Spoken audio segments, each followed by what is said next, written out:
கோவலனின் தெய்வீக சிந்தனை துளிகள்.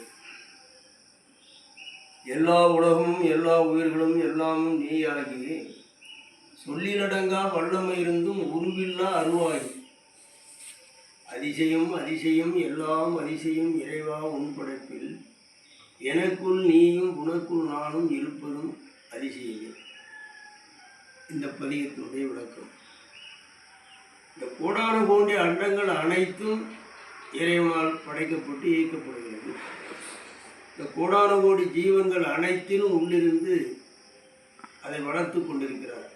இதை யாரும் இல்லை என்று சொல்ல முடியாது. ஒரு அருவமுள்ளில் கூட அந்த அந்த சக்தி இருக்கிற வரைக்கும் தான் அது நல்லா இருக்கும். ஒரு மரங்கள் கூட அப்படித்தான், மனிதர்களும் அப்படித்தான், ஜீவர்களும் அப்படித்தான்.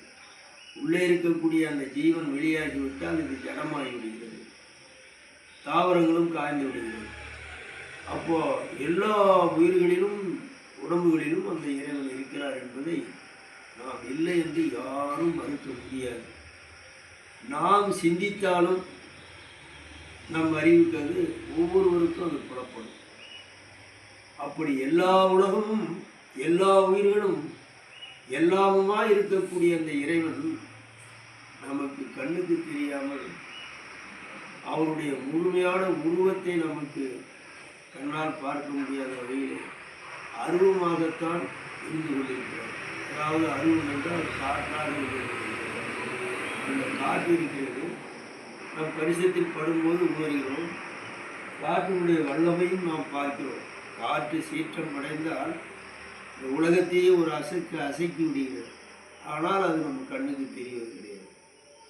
இது இறைவனுடைய ஆற்றல். அப்படித்தான் இந்த பூமியும், அப்படித்தான் ஆகாசமும், அப்படித்தான் நெருப்பும், அப்படித்தான் நீரும். இவ்வளோ ஆற்றல் இருந்தும் அந்த 5 பஞ்சபூதமும் கட்டுப்பட்டுத்தான் இந்த உலகில் ஆட்சி செய்து கொண்டிருக்கின்றது. இதுகளையெல்லாம் நினைத்து பார்க்கும்போது நமக்கு சிந்திக்க சிந்திக்க அதிசயமாக இருக்கின்றது. இதனுடைய ரகசியத்தை நம்மால் அறிந்து கொள்ளவும் முடியவில்லை. இதைத்தான் வள்ளல் பெருமான் சொல்வார், பிரம்ம ரகசியம், சிவரகசியம், பரம ரகசியம் என்று சொல்வார். நம்முடைய உடம்பு உருவானதையும், நாம் வளர்ந்து கொண்டிருப்பதையும், இறப்பதையும், இறந்து எங்கே போய் செல்லுகிறோம் அடைகிறோம் என்பதையுமே நம்மால் யூகிக்க முடியவில்லை. இதை ஞான சிறையில் அருமையாக சொல்லுவார் வள்ளல் பெருமான். சுகமறியீர் துன்பம் ஒன்றே துணிந்தறிந்தீர், சூதறிந்தீர், வாதறிந்தீர், தூய்மை அறிந்தீரே, இகமறியீர் பரமறியீர், என்னேரின் கருத்து எங்குருவீர் மரணமறில் எது உருவீர் அந்தோன்னு சொல்லுவார். இகத்தை பற்றி உன்னால் புரிந்து கொள்ள முடியாது. அடுத்த நிமிடம் மரணம் அடையப் போகிறவர்களுக்கு கூட மரணம் அடையப் போகிறோம் என்பது தெரியாது, ஞானிகளை தவிர மனிதர்களுக்கு. இந்த ஆன்மா எங்கே இருந்து உருவத்தை பெற்று வந்தது, திரும்ப அந்த தூள சரீரத்தை விட்டு சூக்கும சரீரம் பிரிந்தால் இது எங்கே செல்லுகிறது, என்ன செய்கிறது, எப்படி இருக்கிறது, திரும்ப மறுபிறவி என்று சொல்லுகின்றார்களே, இது எப்படிப்பட்ட பிறவியில் போய் சேருகிறது, மறுபடி இது மனிதனாகத்தான் பிறக்குமா அல்லது மிருகங்களாக பிறக்குமா, இல்லை இந்த அண்டத்தில் பிறக்குமா, இல்லை வேறு அண்டத்தில் பிறக்குமா, இது சொர்க்கம் என்று சொல்லக்கூடிய பேரின்ப உலக அடையுமா, நரகம் என்று சொல்லக்கூடிய இருள் உலக அடையுமா என்பதெல்லாம் எந்த ஒரு மனிதனுக்கும் தெரியாது, ஆனால் ஞானிகளை தவிர. இப்படி இந்த ஒரு அதிசயமான இறைவனுடைய இந்த ஆட்சியை நாம் சிந்திக்கும் போது இறைவனை நாம் மறக்கத்தான் முடிகிறதா அல்லது நினைக்காமல் இருக்கத்தான் முடிகிறதா, அவர்களுடைய நிபந்தனையை நம்மால் புறக்கணிக்கத்தான் முடிகிறதா?